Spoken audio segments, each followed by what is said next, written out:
So today we're going to be painting some pre-1806 French infantry.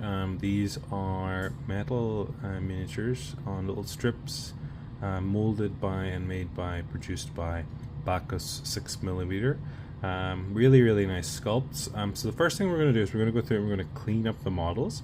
Most of the time these are already pretty well molded, so we don't really have a lot of cleanup, just a few bits here and there. But what will happen is that in the transit process, some of the infantrymen will have bent over, or their muskets will have bent a little bit.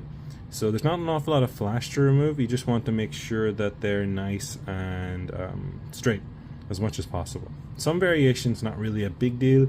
Whenever these are ranked up, you're not really going to notice much about them. But I am going to take a hobby knife to various different things and try and clean up a few things. But as I said, not much flash here to clean.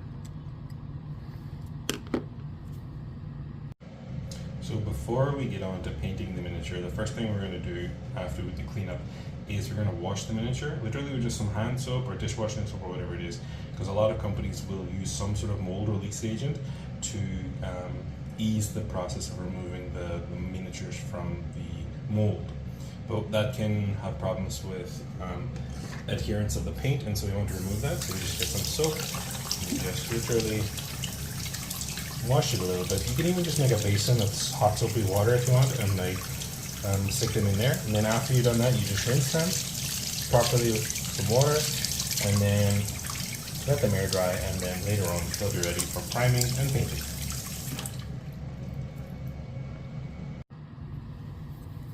The next thing is we're going to put our strips onto a little tongue depressor I have here. So I'm just going to put a few blobs of PVA glue along the base of this tongue depressor. I usually just stick to about 4 strips on each tongue depressor. I don't like to get too many on there because it tends to be a little bit difficult to paint the details and things like that, but a few is okay. Make sure that they're all kind of facing the same way as much as possible. Oh, that one's the wrong way around. I also like to leave a little bit of space at the end so that I can just hold it a little bit more easily. So once those are on, the next step will be to prime them. So the next step then is to undercoat them. Yeah, I'm just going to do it in black because this really saves you a lot of hassle in the long run by giving you some natural shadows. So some people like white, I prefer black, just I guess from my years of wargaming. So I'm just using a simple, straightforward black, Vallejo black. I'm just going to cover the whole model with that. Just make sure you get a good, even coverage, but not too thick because you don't want to obscure the details on these very nice models. You want to go in there and get everything done really nicely. Make sure you don't miss any parts because that'll really stand out in the long run if you do.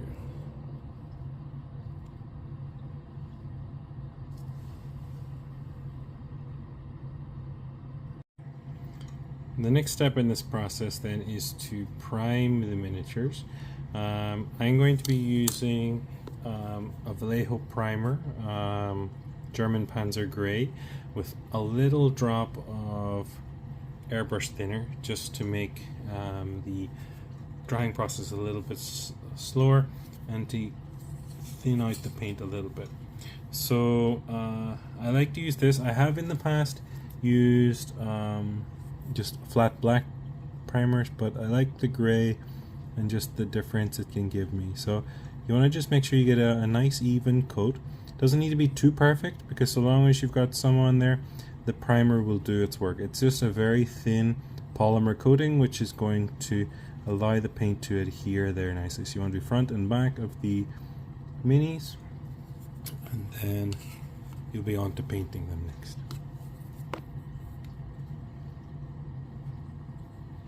So usually you'll want to leave this for 12 to 24 hours. I usually do it the night before I want to paint them, so tomorrow maybe I'll paint these, so tonight I'll prime them. So now we're going to start painting the minis now that we have them primed. So I'm just going to use some relatively cheap brushes that I bought online, synthetic brushes. What's really more important with painting these small miniatures is the point on your brush rather than anything else, I guess. That's critical. Now, what else you're going to want to make sure is like the color I'm going to use for the base of this is going to be dark Prussian blue from my blue jackets. And then I'm going to just do a nice layer on that. So typically I'm going to be wanting to do an inside out technique, primarily because I'm not the steadiest or greatest of painters. And it just allows me to pick out the details on the top, like for example, the various belts and accoutrements later on. Right now I'm just going to paint the blue over the jackets, being quite messy with it, but that's okay at this stage because we will clean it up later. So once we've got all of those done on the strips, the next step will be to change the color.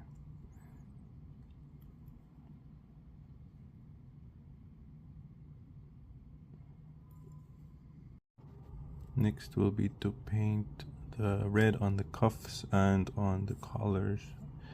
So for this I'm using Vallejo flat red. Again, don't need to be super neat because a lot of this will get covered up by the flesh tone later on. So just do your best to get a good coverage.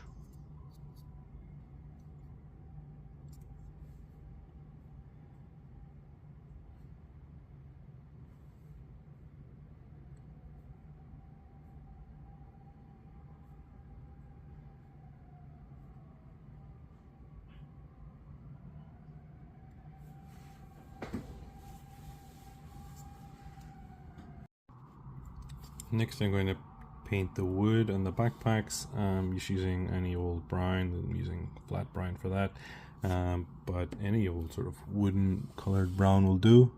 So just make sure to get all of the rifle wood stock painted up, and then on the back don't forget about the backpacks. So the base for the backpacks can be this brown as well, and that'll really bring that to life. So make sure you get that nice and covered. You need to be a little bit more neat at this point because you're not going to go back over things quite the same way anymore. Next up is the flesh. So we're going to be using beige red for that, and it's just going to be on the faces and the hands of the minis. So you need to be a little bit careful with this, as I said before. Getting to the critical stages now. So we just want to like be not really having to do it for a lot of detail, but like a little dab on the face, a little dab on the hands. Basically this becomes a dot dot dot process.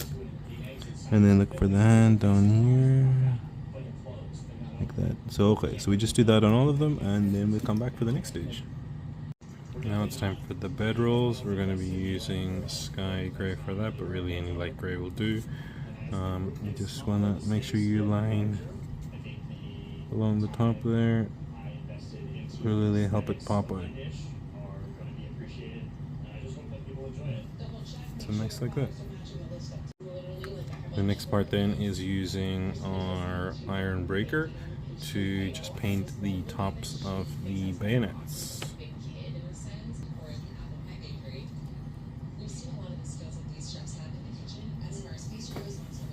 Just make sure you do the front and the back like that, and it will come up really nicely. Our next step then is the strapping, which we're going to be using a slight off gray, off white color, just using some white gray there, which will give us hopefully a nice bright layer to just lift up the colors of the mini. So you want to be very careful with this stage because we don't want to go back anymore to the earlier stages at all. So it's just going to be the trousers and the various strapping on the minis.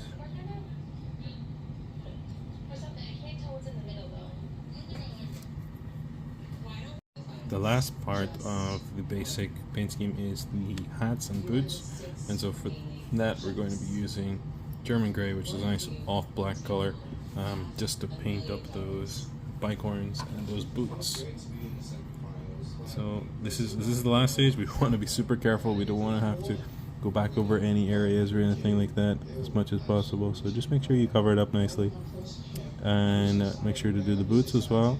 And then that's it for the basic paint job.